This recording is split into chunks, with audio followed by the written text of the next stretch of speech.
Hi. Where was Yahweh before he made the place where he was? If he existed, he had to be somewhere.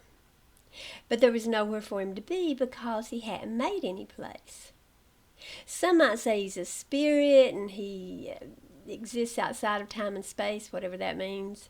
And perhaps some non-being could exist in that manner, I don't know. But that does not describe Yahweh. He has feet, he has a backside, he speaks, he walks in gardens, he rides on clouds, he picks up dirt and creates a man and then steals a rib and forms a woman. He dwells in temples and on mountains. He has a throne to sit on. He doesn't like stepping in poop or even seeing it. Yeah, he'll turn away from you for that crap. He is basically a superman. Yahweh exists in a place. We know that because people come and go into and out of his presence. Adam and Eve heard him walking in the garden. He was so tiny, like a human, that they could hide from him among the trees. Now, some might claim it wasn't really Yahweh in the garden or anywhere else, but just a representation of him, just a form he created to be able to talk to Adam and Eve. Well, there you go then. Yahweh isn't the creator.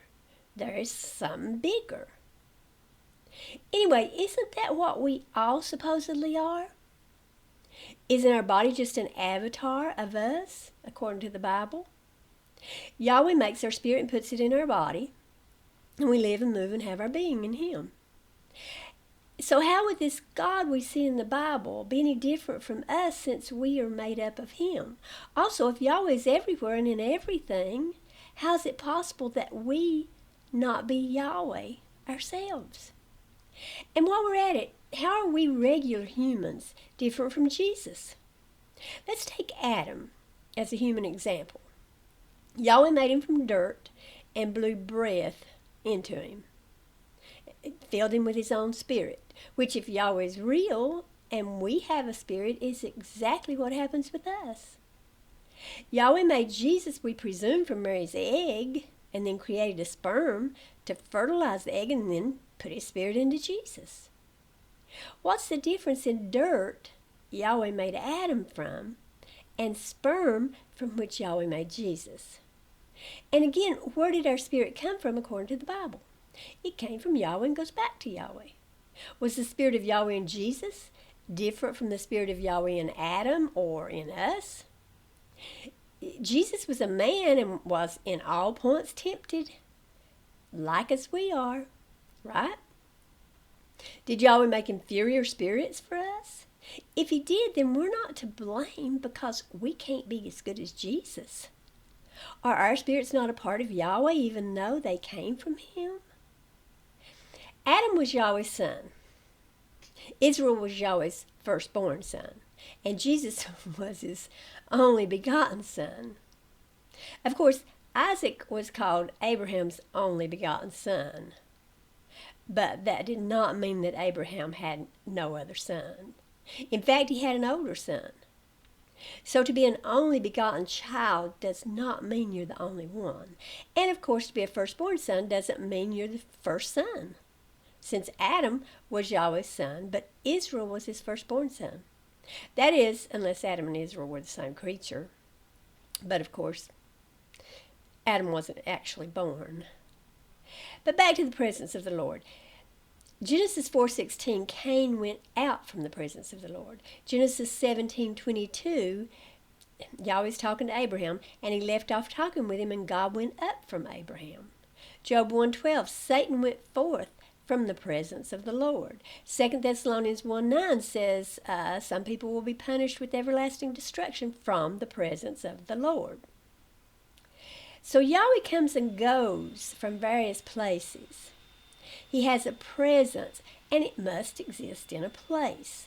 So I ask again, who made the place he was in before he started making places and things? Did the place always exist, as he supposedly did, or did some higher being create Yahweh's place of residence? Either answer presents a problem, of course. Either Yahweh is not the Most High God, or places can make themselves or always be just as Yahweh supposedly can. And of course, if that is the case, the universe could make itself or always be. And we need no Yahweh or any other God. But let's think some more about this. Imagine that a beach ball is everything. It's all that has been created, all that exists. Nothing else can be anywhere. So where is Yahweh? Sure, he's in his creation, he's in the beach ball, but he's supposed to be, according to some Christian scholars, outside of time and space. So if that's true, he is not within the creation, since he exists in time and space, since it exists in time and space. And even if he is within the creation, he still exists outside of it as well, according to these people. So where is that? And again, who made it? Also, if the beach ball is all there is, there can be nothing outside the beach ball. So Yahweh has to be inside the beach ball, or he must actually be the beach ball. If he's inside it, then the beach ball, or the creation, is bigger than Yahweh, and he's simply a part of it. And he can't be outside it because, again, there's nowhere outside to be. But to explain this further, let's refer once more to this presence of the Lord. According to the book of Psalms, there is no way to get away from Yahweh. Psalm 139, 7 through 10 says, "Whither shall I go from thy spirit, or whither shall I flee from thy presence? If I ascend up into heaven, thou art there. If I make my bed in hell, behold, thou art there. If I take the wings of the morning and dwell in the uttermost parts of the sea, even there shall thy hand lead me, and thy right hand shall hold me." So there is no way to get out of Yahweh's presence. Sure, the Bible says it's possible, but the Bible pretty much contradicts itself in everything it says. And if indeed Yahweh is everywhere and we can't leave his presence, then how is he going to cast us from his presence? If we make our bed in hell, he'll be there. The point is that if we are truly the children of a God, having the God Spirit within us, living and moving and having our being as part of the God, then the God must be everything, and it must be everyone. And that to me says that all that exists is God, or whatever term you want to use, and therefore created itself or always was.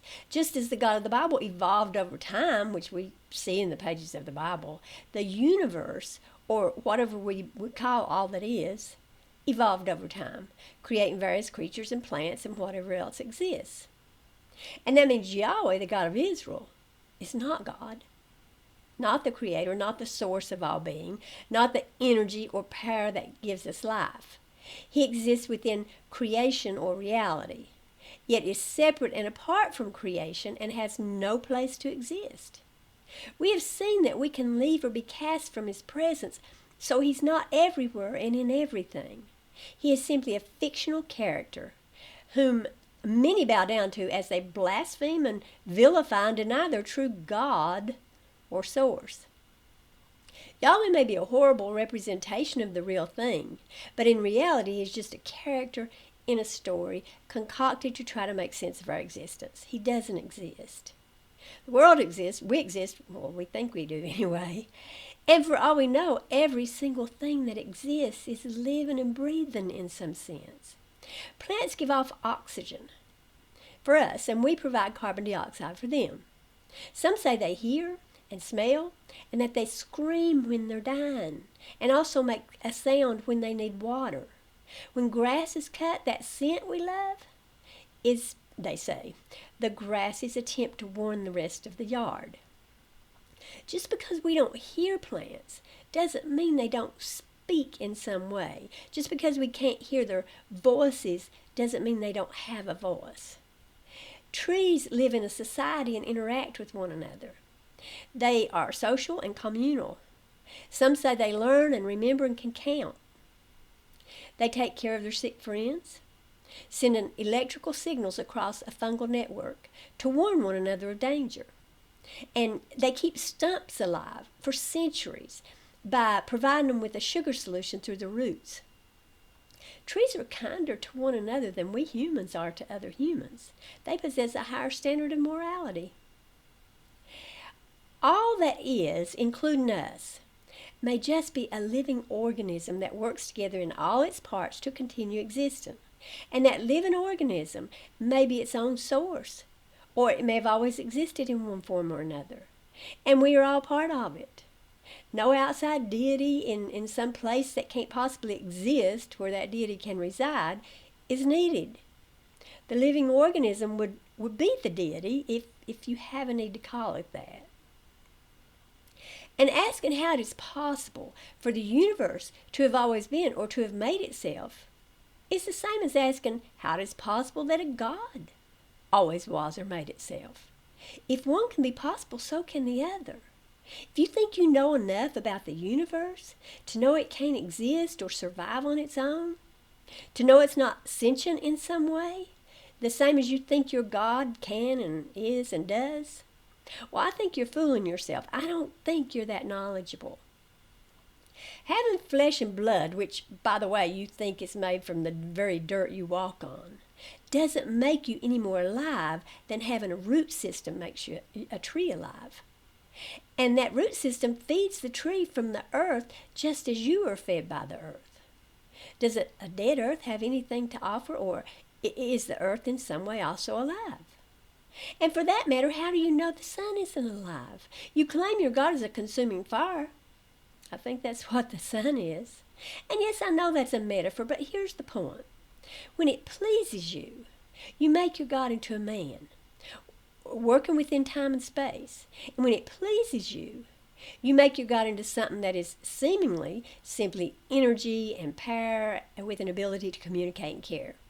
But as I've said, even trees have all of those characteristics. And for those who think the puny little God Yahweh is just a representation of the true God, why wouldn't the true God, if you must use that terminology, be the universe? You see your God as an entity that is all-encompassing, right? Well, isn't that the universe? I've asked a lot of questions, and I don't know the answers, but neither do you. And that's why we shouldn't close off our minds to scientific discoveries, because we're still clinging to the thinking of ancient men. Someday some wise person may figure this all out, and then hopefully we can put away childish fantasies about gods and angels and demons and witches and magicians and ghosts and things that go bump in the night. Thank you for watching. Bye.